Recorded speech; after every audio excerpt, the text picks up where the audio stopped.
Good afternoon, good evening. Hello. Sat Sri Akal. Namaste, namaskar. Marhaba. Salamat. Arab. Assalamu alaikum wa rahmatullahi wa barakatuh. So for all of those who don't know who I am, my name is Dr. Imran Tabrizi. I am actually working in emergency department. I'm an emergency department practitioner. And I got involved in Kangen 3 years ago. I met through a guy called Dr. Mark Tan. Normally we come in and do a duet, but unfortunately he's back home in the UK working. But what we have is his brother here who's doing the videoing. So round of applause to Mark, Anthony. Do we have your consent for you to be recorded? We're coming on to that. Now, normally what I would say is I'm, as a medical practitioner, I'm not at liberty to make any medical endorsements about Kangen Water. I'm simply not allowed to. So I'm not going to say anything to that effect, but what I will do is, in Islam we have something that says you must try to come to common terms between you and I. And what I'm going to do to establish that is by trying to look at things at the cellular and molecular level. We've got to go down to the basics. If you go right down to the basics, people can't argue with the basics. And when you come down to the basics, then you can explain why Kangen Water works. So I don't mind people videoing and recording, because I'm not going to say anything controversial. Although it depends on you. Okay, so going back to what I said. I came into this through Mark Tan, who's another doctor. He introduced me to Kangen Water. And when I first saw the demo, I bought a machine straight away. And the reason why I bought a machine, because it had already confirmed a lot of things that I had suspected over the years. One of the things that I would say is that myself and Mark, we both share a very common viewpoint, which is that working in the emergency department, we became frustrated with loads of people who come in who are on loads of medications. You must know people. I don't know if any of you know friends or family who, when they go to the doctors or when they go to the hospital, they're on a statin, they're on a high blood pressure pill, they're on a diabetic pill, they're on an arthritic pill, they're on a whole host of pills. Does anybody, put your hands up if you know anybody like that. 7 pills. 7 pills. Not me. Not you, but you know people with 7 pills, yeah. So, what is going on, guys? This is not what we signed up for. People have fought wars. And they didn't say back then on the trench or wherever they came that when I go to hospital, when I reach the age of 60, I'm going to be on 10 different pills. This is not what they signed up for. This is not how nature works. So, I think what we can safely say is that we're losing the battle against chronic medicine. I think there's a place for medicine in the acute sense. People come in with a cut finger, you stitch them up. People come in with pain, we give them painkiller, but that's not correct. Painkillers. Anybody own a vehicle? Yeah. Loads of you. When the indicator comes up on the indicator panel, it says oil filter. When you take it to the garage, does the guy take a hammer and smash the indicator and say problem solved? Doesn't, does he? He gets to the root of the problem. So when people come in with pain, what we should be looking at is the underlying cause. This is something that we don't do in medicine anymore. We give a painkiller and we send the patient home. So there's clearly something going wrong. So this comes on to why Kangen Water came into this. You see, Kangen Water comes from studies which were done on the most abundant substance in this world, which is water. And what we learned from that is that there are a lot of natural substances in this world which can help us. So for instance, I go back to Islam again. In Islam we have a saying that says, فَبِأَيِّ اللَّهِ رَبِّكُمَا تَكَذِّبَانِ. Do you know what that means? It means, which of the favors of your Lord do you deny? which of the favors of your Lord do you deny? It's a very powerful statement, because what it's telling you is that God has created plants, He's created water, He's created all the things that you would need to help you in your health. But what do? You deny, deny, deny, deny. We don't want fresh foods and vegetables. We want McDonald's. We want burger. We want chips. We want KFC. This is the reality of the world we live in. And this is the problem. So we have come a long way from where we should be going. The compass heading of medicine has changed direction. In the old days, who was the father of medicine? Anybody? Who was the father of medicine? Hippocrates. What did Hippocrates used to say? Let thy medicine be thy food, let thy food be thy medicine. We have come a long way from that. Now we rely on drugs to try and help us. But I'm not going to say that that's wrong. There is a place for that, and it does help. But I have a problem when you have to put people on medications for long term.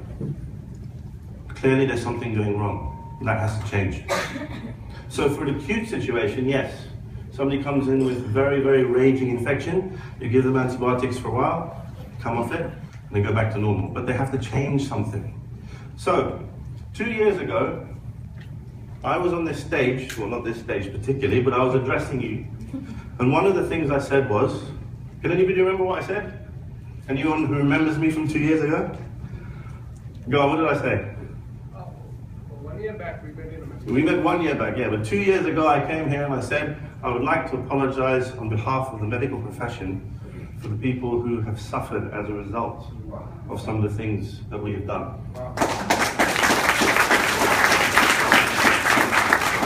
Now, do you know what I did 2 years ago? 2 years ago, myself and Mark Tan, we decided that we were going to embark on a journey together. And that journey was to go and do a course in naturopathic medicine. Today, I can call myself a qualified nutritional therapist. I got that literally last month. I got the qualification. So I'm a doctor as well as a naturopathic nutritionist. So now I have both sides of the coin at my armamentarium when I treat patients. So when I have patients who come in, I don't just sit there, take a tablet, go home. I say, come and sit down, let's talk. Let's get to the bottom of why you have this problem. Yes? Right. So what I'm going to do now is I'm going to try and take you through the journey through Kangen Water and try to explain to you some of the things, or some of the, try to alleviate some of the issues, some of the questions that usually get asked.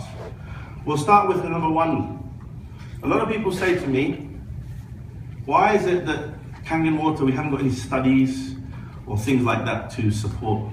It was a question that one of, I think you asked me yesterday. Oh, yeah. Why can't we do some more studies to try to show that Kangen Water is so powerful and it has all these miraculous things? The problem is conflict of interest. You see, we live in a society now where we, or the medical profession, relies on evidence-based medicine.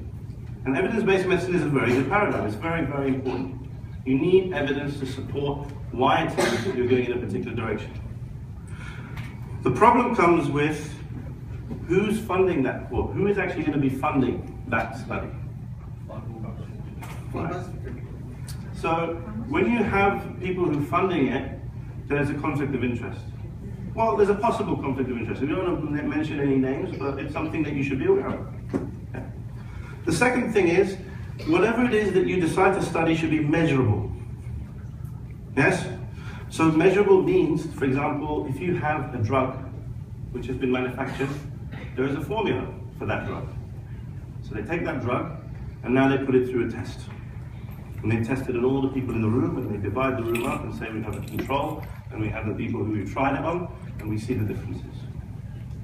The problem when it comes to doing things or using things which are natural is that we don't actually know what's in it. What, for example, an apple. What does an apple contain? Apple contains, would you believe apple contains salicylates? If you take 3 apples a day, it's the equivalent of taking 1 aspirin. But what else has the apple got in it? Vitamin. Correct. Vitamin C, vitamins, sodium. It's got loads and loads of different elements, but we can't actually put a chemical symbol or a diagram to it. Who is the greatest biochemist? Allah, exactly. God. So He has created this apple, which has in it substances which you know and substances which you haven't even heard of yet. So when you take something like water, which comes from your tap, and you put it through the Kangen machine, what are you getting out of it? Water. What? Okay. So what is water? Is it just H2O? No. What else is it? Magnesium, calcium, zinc, phosphorus, sulfur, you name it. Every element is in it. And then we talk about hard water. Now hard water's got even more minerals in it. You see where the confusion comes? We cannot measure it. So when you try to put that forward as a point of study, can you see the multifactorial issues you're going to have? You can't control it. Now, there's another conflict of interest. And it goes something like this. It's based on a concept which says that the only cure for a disease is a what?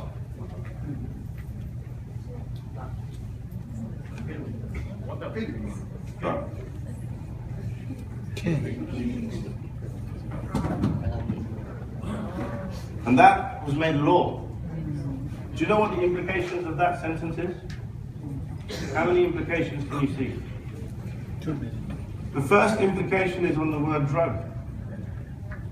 The second implication is on the word disease. And the third one is only cure. I'll tell you. I'll give you a scenario. What this means is, who makes the drug? Pharmaceutical company. Right. Who defines the disease? Doctors. Thank you. That's where we come in. So we're part of this. We define the disease. As a matter of fact, we have a book called the ICD-10. And in the ICD-10, it lists all the diseases known. Now, did anybody ever know anybody or went to school years ago, or even now, who knew anybody who used to disrupt the class? There's always one, isn't there? Yes. There's always one idiot. Right. Right. Do you know what they call that guy now? What's the condition that they associate with him or her? ADD. ADD? No, ADHD. ADHD. Right. ADHD. Attention Deficit Hyperactive Disorder. Now they call that a disorder, which is kind of synonymous with the word disease. What do you think that means now? We have now defined, now in the old days it was just a disruptive child. Now we've put a label on it. Now we have a disease which the only cure for is a drug. Do you see what we've done? I'll give you another example. Anybody here in this room suffer from a problem where they go to the toilet and have loose stool and then their bowel habits are all over the place? Anybody? That's good, because you guys are eating good food. In the Western world, there are people who come in with diarrhea, constipation, diarrhea. You know what we call that? Irritable bowel disease.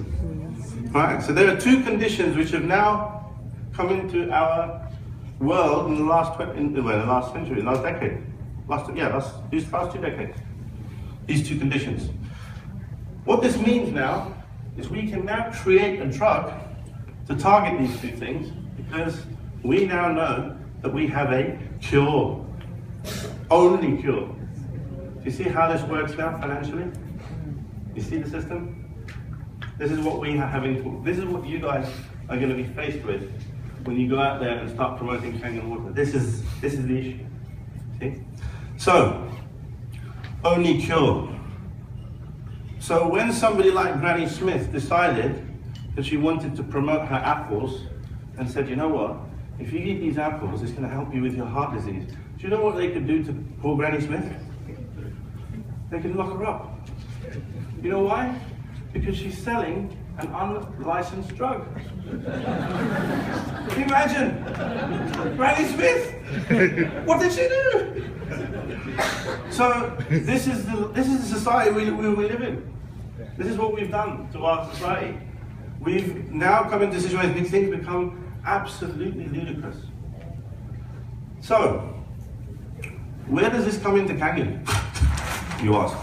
Well, what we have to do now is we have to sit down and think, where does water come into this? Well, water, as we know, is one of the most abundant substances in our world. It covers approximately 70% of the Earth's surface. It also is in 95% of all of it. Water exists, right? So, what we need to now try to do is to understand, why is Kangen water different from normal water? And you guys have all seen the demo, haven't you? Yes. Right. So all of you are going to be able to tell me what the 3 properties of Kangen water are. 1, alkalinization. 2, microcluster. And 3, antioxidant. Right. Okay. Now, do we really truly understand what those 3 things are? No. Somebody said no. Well, guys, you're in trouble. You don't need to know when. Okay, so you have something called a pH scale. Yes? pH scale is pH, right? Let's write that up in board. pH. Right. Now, P is a mathematical term, right? That means negative logarithmic concentration of. That's what P stands for. H stands for Hydrogen. hydrogen. Yes? As a matter of fact, this is actually a misnomer. It's not hydrogen, it's H+. Protons. Yes? So it's the protons, it's the concentration of protons in a substance. That's effectively what it means. Okay?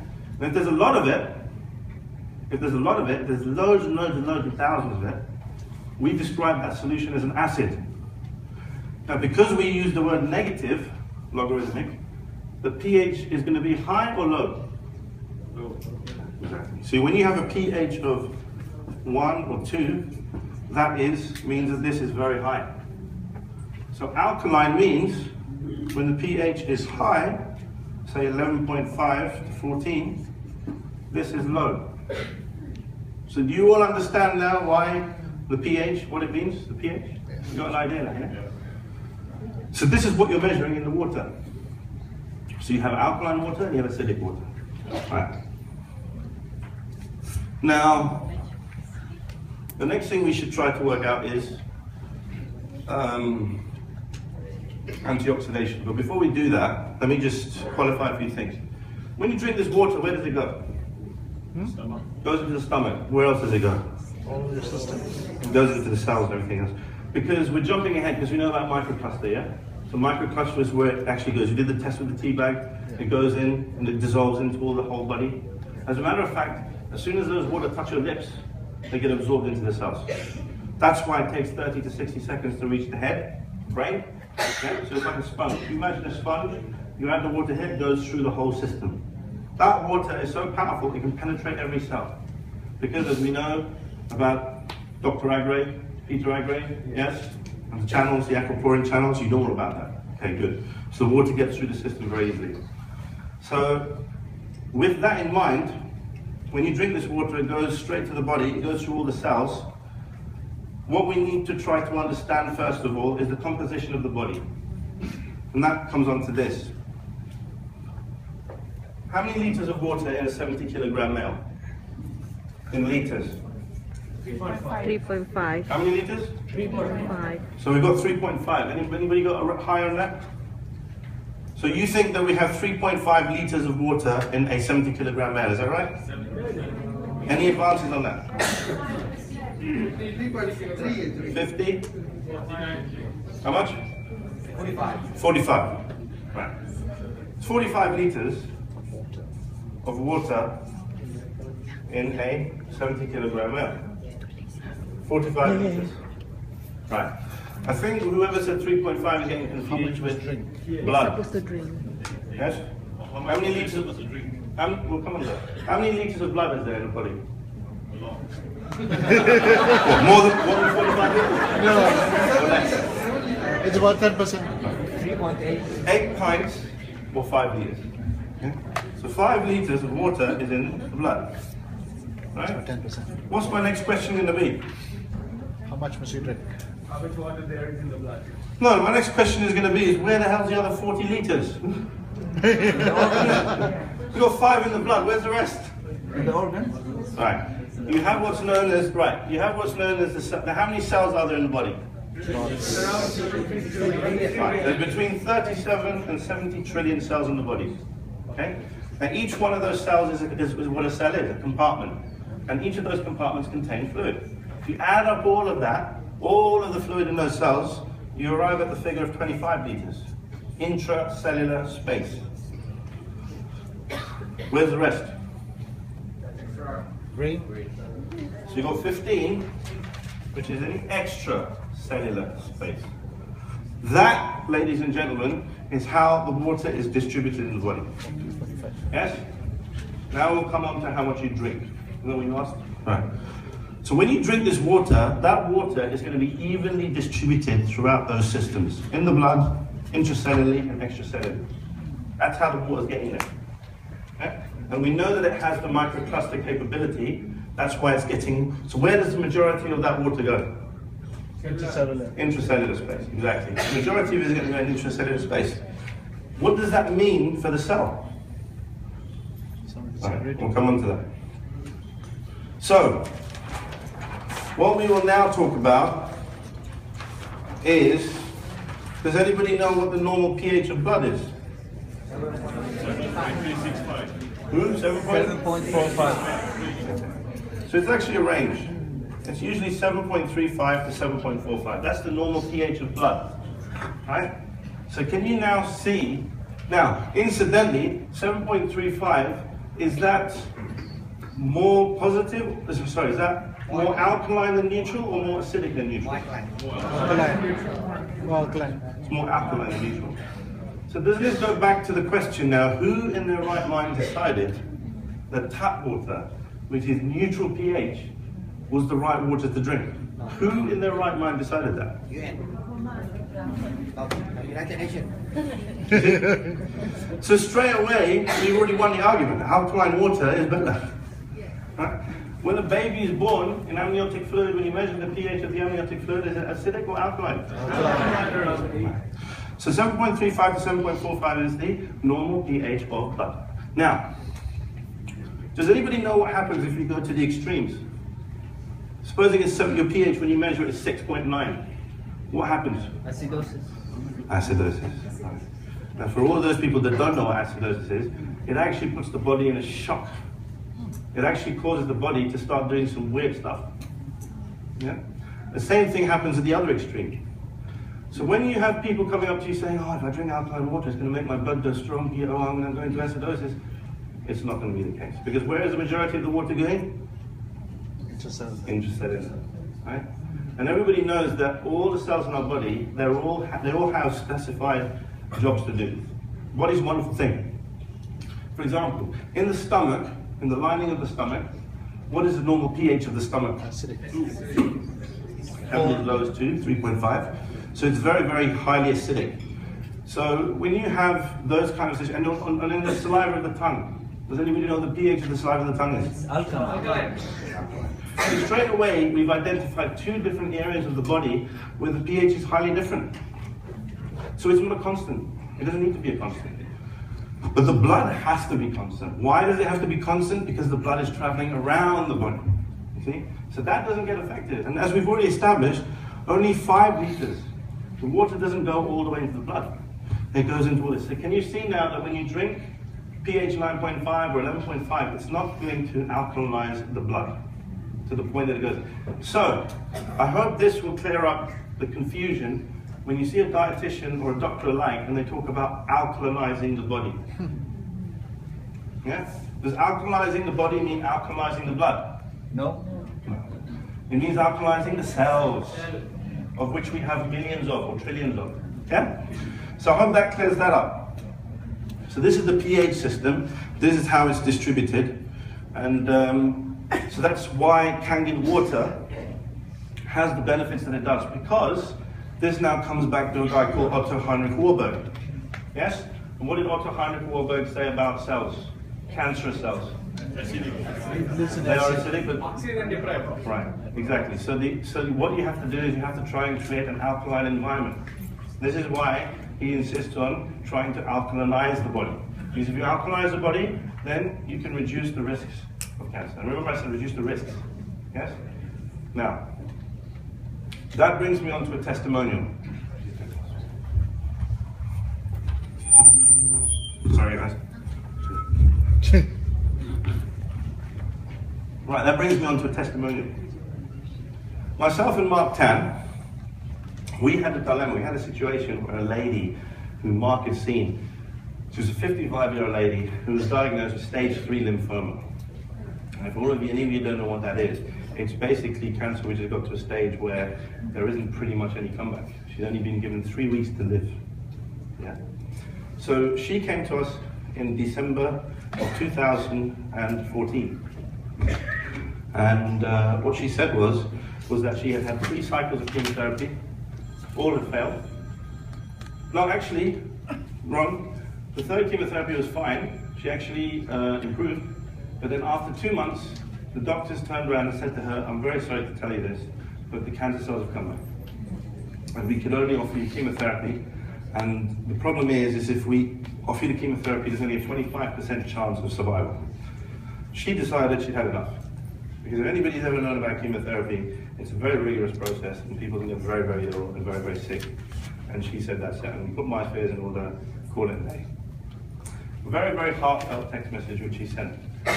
So myself and Mark, knowing what we knew, and knowing that we just started our journey in naturopathic medicine, we decided to approach her and we said, listen, we're going to try and offer you something, a solution, literally. And she said, well, what could you possibly offer? You can see, hear the frustration in her voice. You know, the husband was actually a chemist. So he was very skeptical when we started talking about it. So anyway, we said to her, listen, we went in Trump style, what have you got to lose? What have you got to lose? I know it sounds really bad, whenever we hear that, it just So anyway, again, let's look at Trump. Anyway, let's go there. So anyway, so what happened was she decided, she says, okay, I'll try anything. So we went, we explained the rationale, explained exactly what I explained to you guys about alkalizing the body, the cells, and everything else. So we said to her, why don't you try drinking pH 11.5, right? Now, Simon earlier gave 15 benefits of Kangen, didn't he? Yes. Right, I'm going to throw a 16th one in there. You know what that is? Kangen Water is the only water endorsed by the American Cancer Institute. Add that one to it. So, what we did was, we sat down and we said to her, listen, try this. Drink pH 11.5. We explained the rationale, but you know, why she should do it. And she said, okay, fine. That's what she did. We also asked her to change a few things in her diet. Now, I'll throw in a disclaimer in there. Water is only part of the story, right? I'll come back to that. But the next thing is your nutrition. Get the water right. You all are very privileged to know that the water that you have is the best water that you're going to come across. Take advantage of that. And another question I would throw into you, you heard Simon going about BMWs and Mercs and all that. What I would say to you guys is, why would you want to compromise on your health? I think that deserves a round of applause, doesn't it? Why would you want to compromise on your health? If you're going to spend in the way of Allah and spend in the way of trying to help yourself. Anyway, we'll come on to that. Right, 11.5. So what we did was we started her on 5 liters of water. She started drinking 5 liters of water. So this was now, we were in the beginning, we were in the first week of December. Can you believe, in January 2015, she came back to us, she said she went to see her oncologist, and the oncologist was shocked to discover that the cancer cells in one half of the body had gone.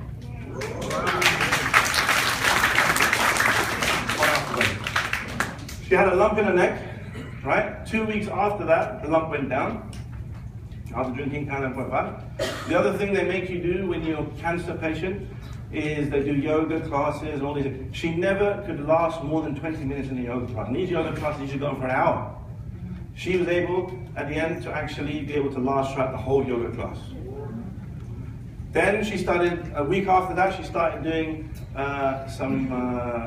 digging holes in the back. She was working on her allotment. This was the lady who was bedridden. From bedridden, within 2 months, we started digging in the gardens, planting plants and all this kind of stuff. But every story always has a negative connotation to it. And it can be quite heartbreaking for some people, it can be a setback for some people, but sometimes a setback can also be something to learn from. What happened? The family got so excited. Do you know what they decided to do? They went off and bought a competitor machine. Xbox or X machine or whatever. So they went and bought this X machine, yeah? And so it's cheaper, so she started drinking that. She didn't she stopped the Kangen altogether. What do you think happened in 2 months? All the cancer cells came back. So it just goes to show that, you know, that for us was heartbreaking because we thought, well, she's obviously not coming back. And you see, at the end of the day, we live in a world where everybody has free will. You can't deny free will. Everybody has free will. They can do what they want. But again, it's about learning from other people's mistakes. Is that right? Isn't that what Fanny said earlier? Just learn from other people's mistakes. So this is what happened. So then, 2 months later, she decided she'd had enough. She came, she got rid of that machine, she bought the Kangen machine, she installed it, and guess what happened? She went into complete remission. Wow.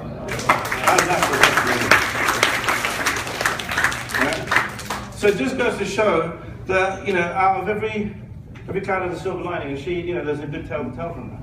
But this is the thing. This is not to say then, this is not to endorse Kangen and say that Kangen is the cure for all cancer. We can't say that. Because every cancer is different. Yeah? It's part of the equation. I always say, start off with one thing, the next element in the cosmos. Well, how many elements are there?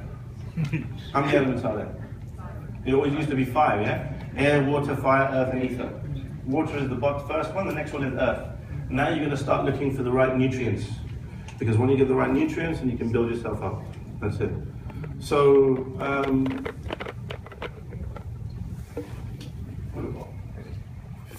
30 to go? Okay. So, we've talked about the pH, and we've seen how it can be beneficial in cancer cells.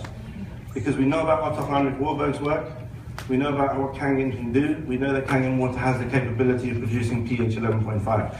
Do we know why pH 11.5 is different from pH 9.5? I think Simon explained that to you guys. It's the sodium. It's the sodium hypochlorite solution that pushes the pH even higher. Yes? So now you get sodium hydroxide.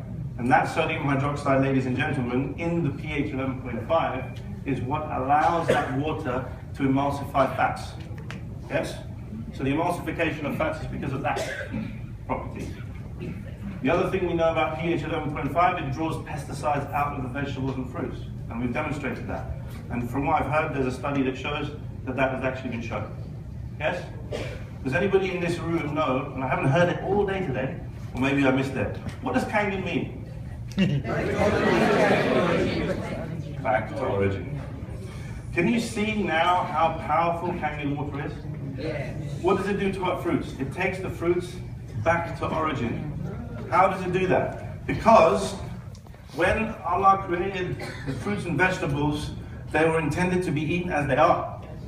Now, yes, we do cook some, and we've learned through years of following our ancestors what we should do. But these fruits and vegetables, did God say, let's add pesticides to thy fruits? He didn't say that, did he? That's where man came in. Man has completely screwed that whole thing up. So today, my mother, she's from Guyana, South America. Yeah, that's where she's from. And in Guyana, South America, she lives in a land, used to live on a farm, where we used to have mangoes, coconuts, five-finger, sapodilla, all of these wonderful fruits we used to have in the back. Not a single one of them had pesticides. They all used to grow freely, wild. And you used to pick the fruit and eat the fruit. Long have we gone from the days when we used to do that. Now what happens is, they have to put pesticides on. You know, there's a man with a big, you know, I always laugh. I don't know if you've ever seen the demo. There's a demo with the one with the guy wearing a mask, and he's got this huge thing, and he's spraying it everywhere. I think to myself, I look at that, and he's like from a science, he's like one of these sci-fi. And then we go, and I'm just like, oh, yeah. I think to myself, but that guy is there with a mask. He's spraying all that shit all over it. You're gonna go here. Anyway. So what we should be doing is, we need to do what? We need to take the fruit back to origin, back to the way it was intended. How do we do that? By washing it in Kangen water, and take the Kangen water takes the fruit back to origin, how it was meant. So you see now how powerful that is? That's what we should be doing. Right, so, we've talked about pH. The next thing we should talk about, to clear up a few misunderstandings, is there's another thing I also picked up.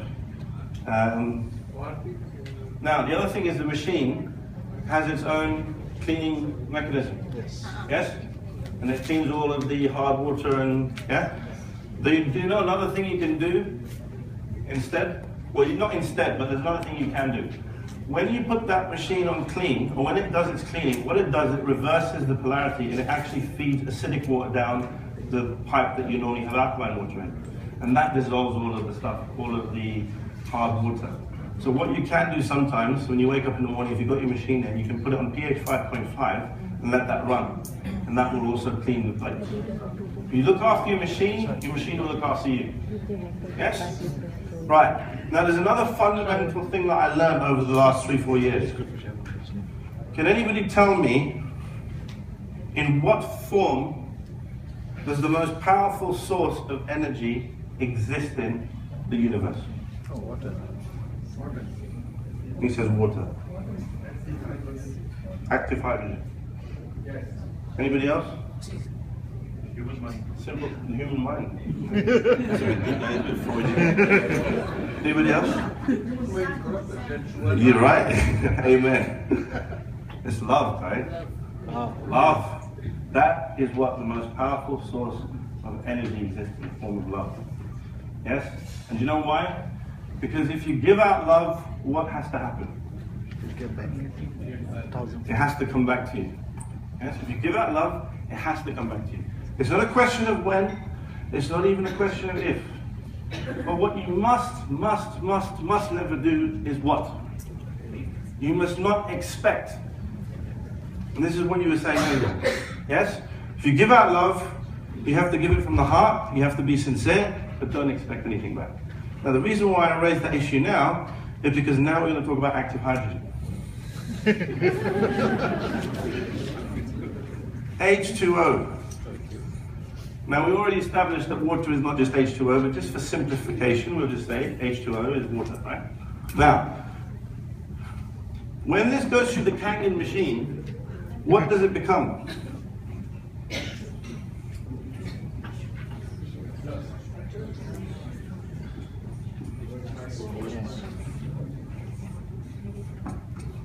Anything else?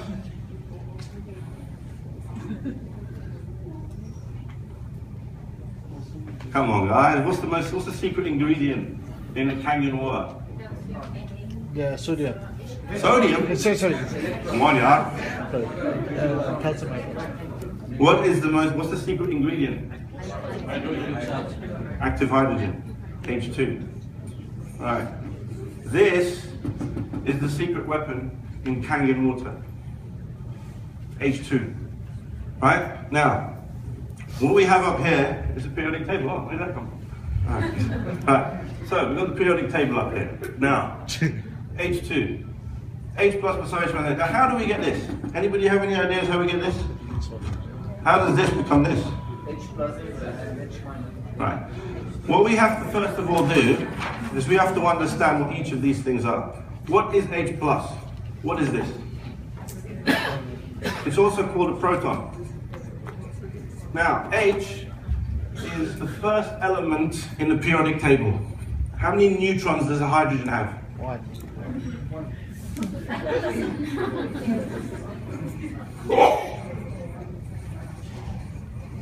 There's no neutrons in hydrogen, guys. Because what's the atomic number? 1. So 1 of what?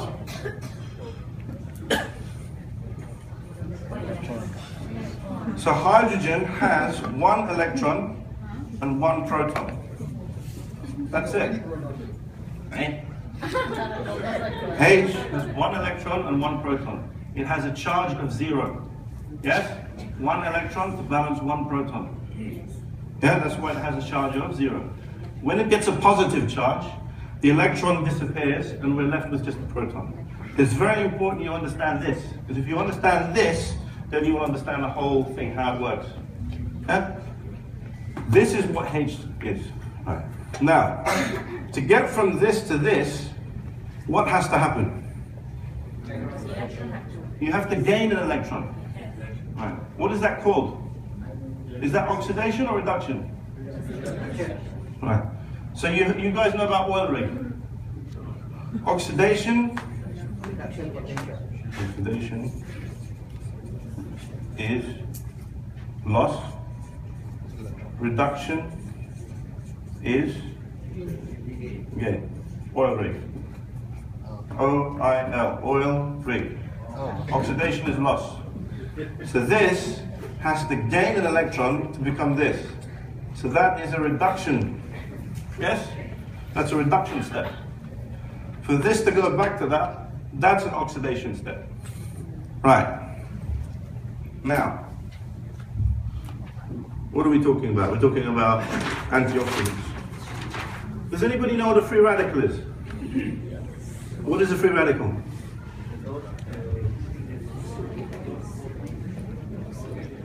No Googling, right?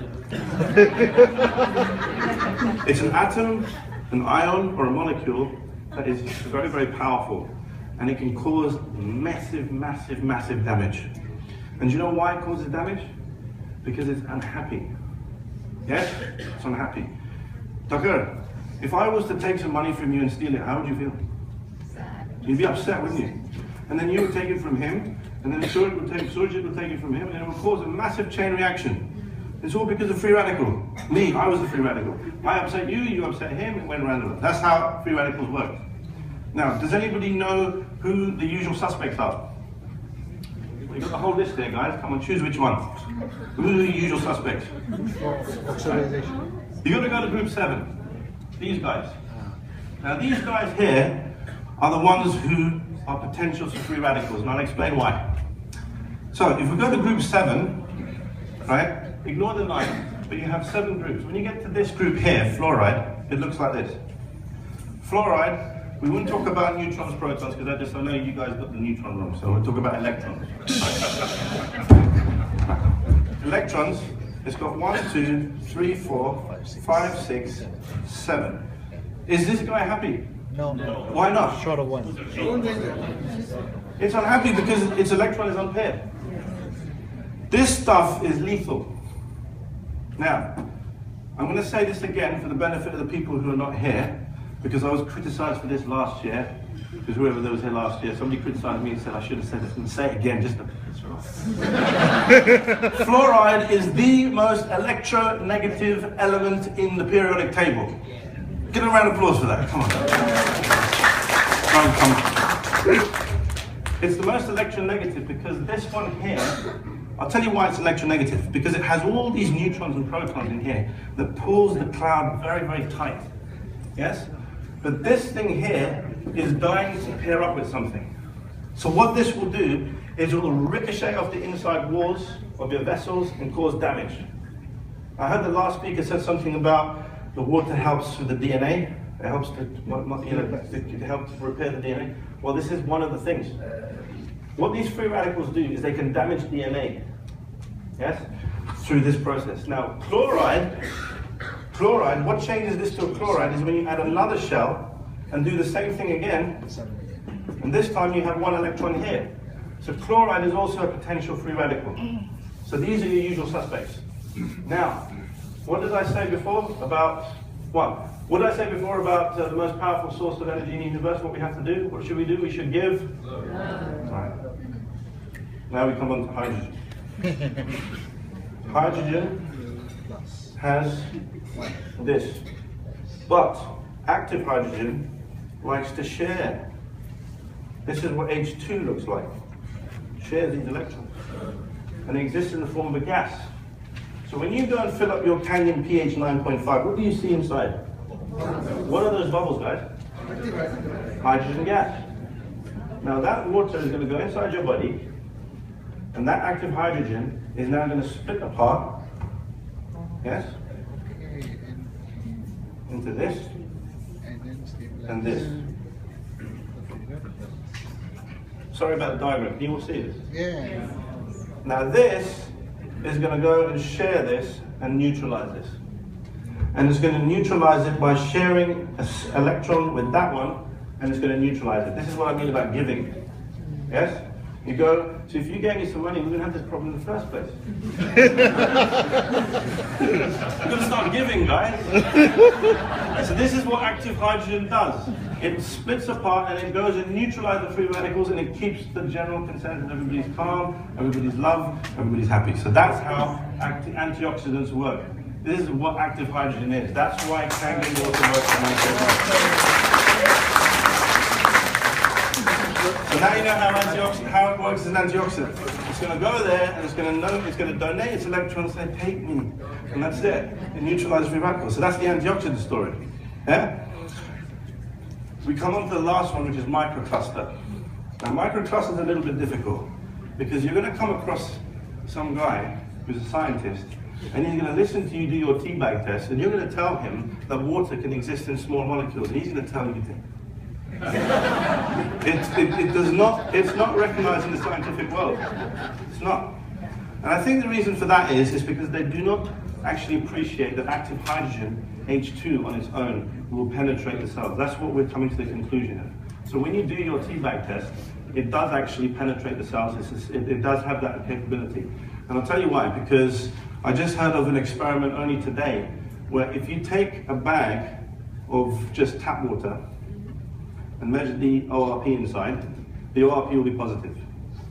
Take that bag and place it into another bottle with pH 9.5 in, and then measure the ORP in the center, the ORP will be negative. Because the active hydrogen goes across into that and produces the negative ORP.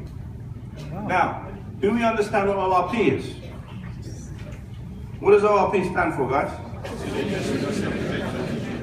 Right. There's another thing we've got to clear up. Because some of you think that this water somehow has some voltage power or some stuff in it. Right. Let's be clear what ORP is, okay? ORP is a measure of the oxidation reduction potential. What it actually is measuring is measuring a relationship. It's measuring the relationship between the product, which is H2, yes? And the precursor to that. Does anybody know what the precursor is? I already explained this to you. H plus. If you add an electron to this, what does H plus become? One electron. H. It becomes H. And then an H then migrates with another H and becomes H2. So that's how you get this. So what the ORP is doing, it's measuring the relationship between H2 and H plus. So when you get your water, which has your pH 9.5 in, right, which is alkaline, which has all the bubbles in it, which has all the H2 in it, how many protons are in that? Is there a lot of protons, or is there least protons? Not a lot. Why? Think about it. What did we say earlier about pH? pH is when if the pH is low, it's acidic. And that means you have an abundance of protons.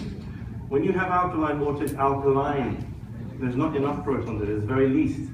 So the proton is less. So this is less, and this is more. So the relationship between this creates a negative ORP. That's why when you measure the ORP in the pH 9.5, this relationship creates a negative ORP. So what it actually means is that the substances in here have the ability to act as antioxidants. Yeah? It means that they can actually have reducing power. So this is why the ORP is important for that. So I hope this explains why. So ORP is a relationship between the precursor and the product. And the relationship is your low protons, a lot of active hydrogen, and that relationship creates a negative result. And that negative result now tells everybody that this water or this substance has antioxidant properties. Hope that answers the question about the ORP. Right. ORP, what else we got? Right. So we've done ORP, microcluster we've done. I think we're nearly there, aren't we? What else have we missed out?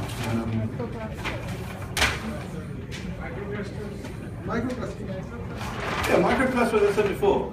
The active hydrogen in the water, as I said, the water, go back to this one. This diagram here shows you the water, all the species that we're producing. Right, H2O produces H+, it produces hydroxide ions, and it produces H2. These are the three species that you're going to get in Kangen water. You do not get this in non-tap water. All you get in tap water is this. What does this look like?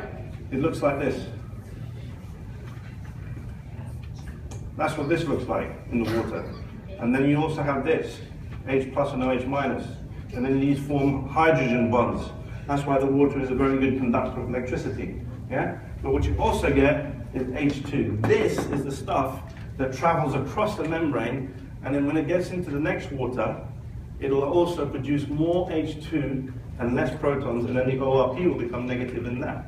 So this is what's actually causing, the active hydrogen is the key. That's the thing that gets across the membranes and pushes it. So that's your microcluster story. Does that answer the question? Good. I think we're done, guys. I think that's it. I think we've covered it all. Huh? Canola? You want canola? What about canola oil? You want to know about canola oil? Oh, God. Right. Where does canola oil come from? Canola seeds? Flour? Right, which country does it come from?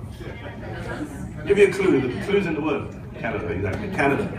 Right, canola means Canada. Now we just have to work out what these three mean. Right. Rapeseed. Rapeseed is where the oil comes from. When you actually take rapeseed, in order to try, now you know what seeds are. These seeds, you get olive oil, all these other oils, right? These seeds, they have to crush them, and they have to go through some sort of chemical process in order to produce the oil. The Canadians were the first people that came up with a way in which to produce rapeseed oil. But what they did was they used something called low acidity. That's where the LA comes from, not Los Angeles. Low acidity, and the O stands for? Oil. Right. So oil, low acidity, that's what canola oil is.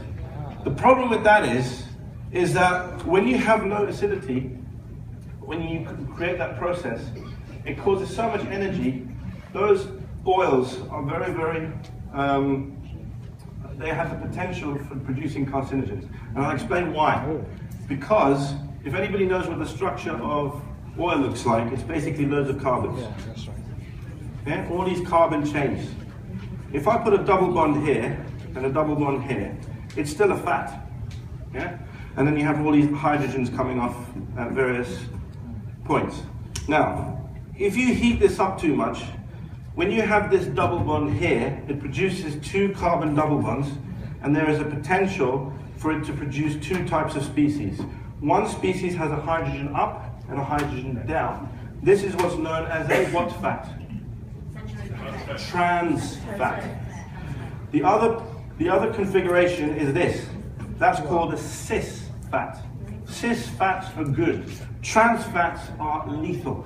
Because when the trans fat gets into your body, in the cell, I can't believe we didn't cover the cell. In the cell, you have a cell membrane. And that cell membrane has loads and loads and loads and loads of fats. And they have a water-like part and they have a fat part in the center. So you have fat loving in the center, water loving on the outside. Now, what a trans fat does, it blocks that. That trans fat gets in there and it blocks the cell-to-cell recognition. And when it blocks the cell-to-cell recognition, that's when you're on the decline. So that's why it's important to try to avoid oils. The only oils that should be in your fridge are, which ones? What type? Virgin press, cold press. Second, You must be joking. We've already talked about rapeseed. It's not flaxseed. No. Flaxseed, yes. The flaxseed should be kept where? In the freezer. Yes, because even at low temperatures that can happen. That double bond can switch. So it's important to freeze it and take it out only bits that you want and put it in your salad or whatever, and that's it. And the last one is which one? Coconut oil. And why coconut oil? Is it an unsaturated or a saturated fat? It's saturated fat. Yes. And when you have a saturated fat with loads of carbons like that, saturated means that all of these bonds have hydrogens in. This doesn't have the problem. You don't have the double bonds. So it can't flip. That's why coconut oil is always what form in this weather? Solid or liquid? Liquid. Ghee also is the same. Yeah? And how many years have we been using ghee in India? Forever.